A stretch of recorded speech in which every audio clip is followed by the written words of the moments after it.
Wherever you go, whatever you do, throw a little at it. Omax, Vest and Briefs.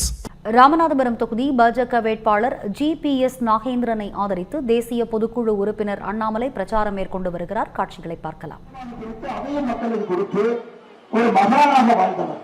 ஆனா அந்த MLA கேட்டீங்கன்னா இல்ல அவருடைய வழித்தோன்றல் தான், அதனால அவர் பேரை வச்சுக்குவேன். ஐயா முத்துராமலிங்க தேவர் ஐயாவுடைய காலில் இருக்கக்கூடிய நெகத்தில் இருக்கக்கூடிய அழுக்குக்கு சமமாக இருக்கணும். பேரை மட்டும் வைத்துக் கொண்டால் ஐயா மாதிரி இருக்க முடியுமா? அதில் சொன்னீங்க. அதனாலதான் நான் சொல்றேன், தலை செல்வம் வையி, தளபதி செல்வம் வையி. தளபதி செல்வம்னா 2 பேர் சேர்ந்து அடிப்பாங்க, 2 பேர் சேர்ந்து அடிப்பாங்க. நம்முடைய சட்டமன்ற உறுப்பினர் இத்தனை காலமாக தப்பிச்சு இந்த முறை 2026 சட்டமன்ற தேர்தலில் கூட உங்கள் முன்னால் நின்று கொண்டிருக்கின்றார்கள். அருமை சொந்தங்களே, அருமை சொந்தங்களே, ராமநாதபுரம் மாவட்டத்திற்கு மட்டும் ஒரு சிறப்பு திட்டத்தை பாரத பிரதமர் கொடுத்தாங்க. அதாவது நம்ம அமிர்த் திட்டத்தை கொண்டு வரும். மக்கள் தொகை 1 லட்சம் இருக்கணும். ஆனா நம்முடைய ராமேஸ்வரத்தை பொறுத்தவரை 50,000 பேர் இருக்கிற காரணத்தினால இந்தியாவில் 50,000 பேர் மக்கள் தொகை இருக்கக்கூடிய ராமேஸ்வரத்திற்கு தனியாக ஒரு அமிர்த் திட்டத்தை நம்ம கொண்டு வந்தோம். தனியாக ஒரு மருத்துவமனையை கொண்டு வந்தோம். 50 படுக்கை வசதிகள் கொண்ட மருத்துவமனையை 19 கோடி ரூபாய் கட்டணும். இன்னைக்கு தான் சொன்னாங்க திமுக அதுக்கு ஸ்டிக்கர் அடிச்சு ஒட்டிட்டாங்க. மத்திய அரசு ராமேஸ்வரத்துக்கு அமிர்த் திட்டத்துல மருத்துவமனை 50 பெட்டு கொடுத்ததை கூட ஸ்டிக்கர் வச்சு விட்டாங்க. இது பரவாயில்லைங்க. காலையில் முதுமருத்துவ தொகுதியில ராஜகண்ண பண்ண மத்திய அரசு 100% நம்முடைய பணத்தை வீடு வீட்டுக்கு குடிநீர் திட்டத்தை கொண்டு வர்றாரு. ராஜகண்ணப்பன் எல்லாத்தையும் போய் நான் தான் வீடு வீட்டு பைப் போட்டு குடிநீர் கொண்டு வரேன். நீங்களும் செய்ய மாட்டீங்க, செய்யறவங்களை விட மாட்டீங்க. ஒழுக்கமா யாராவது செஞ்சா அதுக்கு ஸ்டிக்கர் அடிச்சு ஒட்டிட்டு முதலாளா நீங்க சுத்தி கொண்டிருப்பார்கள் திராவிட முன்னேற்ற கழகத்தினுடைய சொந்தம். ஐயா அமிர்த் திட்டத்துல நாம் பணம் கொடுத்து 20 கோடி ரூபாய் ஒதுக்கணும். எதுக்குங்க ஐயா? நம்முடைய புதிய பேருந்து நிலையத்துல 100 கடை கட்ட வேண்டும் என்பதற்காக மத்திய அரசுடைய திட்டத்தில் 100 கோடி ரூபாய். இங்கிருந்து ஒரு எம்எல்ஏ செஞ்ச சாதனை என்ன? ஒரு தனியார் ஹோட்டல்ல அதை போலியாக ஏலம் விடுவதாக விட்டு யாருக்கும் கடை கொடுக்காம அதிலும் கொள்ளையடித்திருக்கின்றார்கள் இந்த பகுதியினுடைய திராவிட முன்னேற்ற கழகத்தினுடைய தலைவர். அருமை சொந்தங்களே, நீங்க ராமேஸ்வரம் பாருங்க, தினமும் எத்தனை பேர் வர்றாங்க? 30,000 பேருக்கு மேல தமிழ்நாட்டுக்கு வெளியிருந்து வர்றாங்க. அதை ஒரு குப்பை ஸ்தலமாக மாற்றி வைத்திருக்கின்றார்கள், குப்பை ஏரியாவாக மாற்றி வைத்திருக்கின்றார்கள். அதையெல்லாம் உருவாக்கி உங்களுடைய ஊருக்கு பெருமை சேர்க்க வேண்டும் என்றாலும் கூட தாமரை கட்சி இங்கே ஜெயித்தால் மட்டும்தான் அது முடியும். அண்ணன் எடப்பாடி பழனிசாமி அவர்கள் தமிழகத்தினுடைய முதலமைச்சராக மேல் 4 பேருக்கு பொறுப்பேற்க மட்டும்தான் முடியும். அருமை சொந்தங்களே, ராமநாதபுரத்துல ராம்நாட்ல அரசு பெண்கள் மேல்நிலைப் பள்ளி இருக்கு. ஆனா ஆண்கள் மேல்நிலைப் பள்ளி இல்ல. 8ஆம் வகுப்பு வரைக்கும் தான் இங்கே ஆண்கள் படிக்க முடியும், குழந்தைகள் படிக்க முடியும். அதன் பிறகு 20 கிலோமீட்டர் தூரமா போகணும் ஆண்கள் மேல்நிலை பள்ளி. எங்கய்யா ராமநாதபுரத்திற்கு ஒரு மருத்துவக் கல்லூரி மோடி கொடுத்தார், ஒரு ஆண்கள் மேல்நிலை பள்ளி உங்களால் கொடுக்க முடியாத திராவிட முன்னேற்ற கழகத்தினுடைய முதலமைச்சர் 5 ஆண்டு காலமாக ஆட்சியில் இருக்கிறீங்க. அது குழந்தைகள் 20 கிலோமீட்டர் தூரம் தாண்டி போய் படிக்கணுமா? ஐயா, மருத்துவக் கல்லூரி நாம கொடுக்கிறோம். உள்ளூரில் இருக்கக்கூடிய பிரச்சனையை கூட தீர்க்க முடியாம இவங்க பேசுறதெல்லாம் இன்டர்நேஷனல் அரசியல். ஈரானை பத்தி, அமெரிக்காவை பத்தி, ஆப்பிரிக்காவை பத்தி பேசுவாரு. ஆனா ராமநாதபுரத்தினுடைய சாக்கடை பத்தி பேச மாட்டாரு. ராமநாதபுரத்தினுடைய ஆண்கள் மேல்நிலை பள்ளியை பத்தி பேச மாட்டார். அருமை சொந்தங்களே, இது மட்டும் இல்ல, இன்னைக்கு ரொம்ப தூரவசமாக தமிழ்நாட்டை பொறுத்தவரை இன்னைக்கு கஞ்சா தலைநகரமாக திராவிட முன்னேற்ற கழகம் மாற்றி வச்சிருக்கிறார்.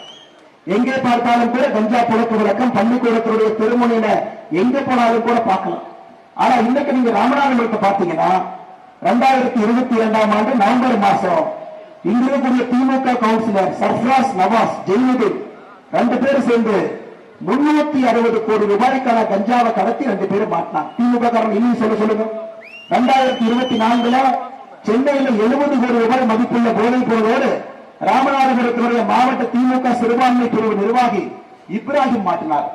2025 பிப்ரவரி மாசம் கஞ்சாவை பதுக்கி வைத்திருந்த திமுக கவுன்சிலர் சத்தியமூர்த்தியினுடைய பையன் மாட்டார். ஐயா, நான் சொல்றது ராமநாதபுரத்துக்கு மட்டும். இதெல்லாம் தாண்டி இன்டர்நேஷனல் ட்ரக் கார்ட்டலுடைய தலைவராக இருக்கக்கூடிய ஜாஃபர் சாதிக் 2000 கோடி ரூபாய் கஞ்சா வழக்கில் மாட்டினாரு. ஜாஃபர் சாதிக் எந்த ஒரு காரணம் உங்களுக்கு தெரியும். இந்த சட்டமன்ற தொகுதியை சார்ந்தவர் தான் திராவிட முன்னேற்ற கழகத்துடைய பொறுப்பில் இருந்து இன்டர்நேஷனல் ட்ரக் மாஃபியாவுடைய தலைவராக இருக்கக்கூடிய ஜாஃபர் சாதிக். இன்னைக்கு அன்னை காதர் பாஷா முத்துராமலிங்கன் கேட்கிறேன், சிறு சிறு வழக்கில் ஜாஃபர் சாதிக் இங்கே காவல்துறையில மாட்டிய பொழுது அவரை விடுவித்தது யார்? தேர்தல் பிரச்சாரத்தில் சொல்லுங்க. நான் பேரை நான் சொல்ல வேண்டி வரும்.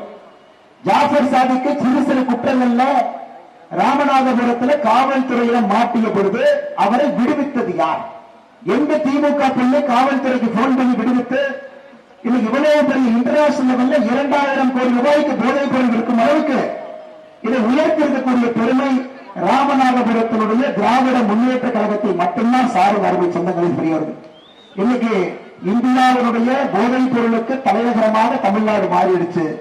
தமிழ்நாட்டினுடைய போதைப் பொருளுக்கு தலைநகரமாக ராமநாதபுரத்தினுடைய திராவிட முன்னேற்ற கழகத்தினுடைய அலுவலகம் மாறி இருக்கிறது. அருமை சொந்தங்களே, கடத்துறவெல்லாம் இங்கிருந்தே கடத்துறான், மாற்றவெல்லாம் இங்கிருந்தே மாற்றான், இன்டர்நேஷனல் லெவல்ல கடத்தி மாற்றவங்க ராமநாதபுரத்தில் இருந்தா மாற்றான். எல்லாம் திராவிட முன்னேற்ற கழகத்தினுடைய தலைவர். ராமநாதபுரம் மக்களுக்கு, அன்பு சொந்தங்களுக்கு, கடினமாக உழைக்கிற விவசாயிகளுக்கு, தாய்மார்களுக்கு தலைமுறைகள் மட்டும்தான் திராவிட முன்னேற்ற கழகம் ஏற்படுத்தியிருக்கின்றார்களே தவிர இந்த மண்ணில் ஏபிஜே அப்துல் கலாம் ஐயா வாழ்ந்த மண். யோசிச்சு பாருங்க, இந்தியா முழுவதும் ஏபிஜே அப்துல் கலாம் என்று சொன்னால் ராமேஸ்வரம், ராமநாதபுரம், நம்ம எல்லாம் கர்வமா நெஞ்சு நிமித்திக்கிட்டு போய் டெல்லியில் நிற்போம். ஆனா இன்னைக்கு திராவிட முன்னேற்ற கழகம் ஆட்சிக்கு வந்த பிறகு கஞ்சா விற்கிறவனை மட்டுமே உருவாக்கி ஒருவனாக மாட்டிக் கொண்டிருக்கின்றார். அருமை சொந்தங்கள், அருமை சொந்தங்களே, நீ தமிழ்நாட்டில் தாய்மார்கள் பெருமளவுல நம்முடைய ரோட் ஷோல பங்கேற்று கூட வெளியில வந்தால் தமிழ்நாட்டில் இன்னைக்கு பெண்களுக்கு எதிரான குற்றங்களை பாருங்க.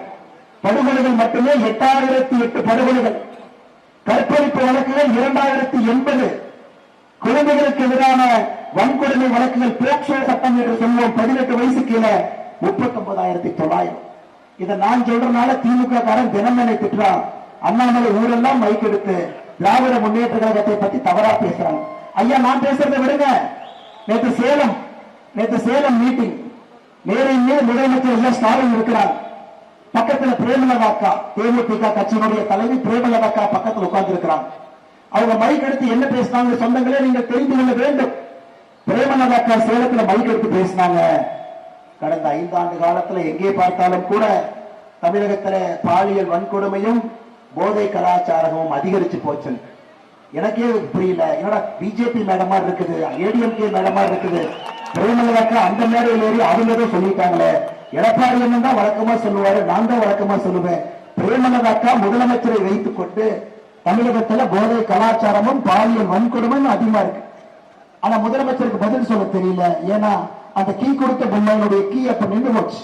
என்ன பண்றது தெரியும், இப்படி பார்த்தாரு இப்படி பார்க்கிறாரு. ஏன்னா இதே முதலமைச்சர் அவர்கள் தான் ஒரு காலத்துல சொன்னாங்க, சட்டம் ஒழுங்கு இரும்பு கையை வைத்து, இரும்பு கை ஐயா, அந்த இரும்பு துருப்பிடிச்சு 5 வருஷம் ஆச்சு. அதனால யாருக்கும் எந்த பிரயோஜனம் அந்த கை மூலமாக இல்லை. அதனால் அருமை சகோதரர்களே, தயவு செய்து உங்களிடம் அன்போடு கேட்டுக்கொள்கின்றேன், சட்டம் ஒழுங்கை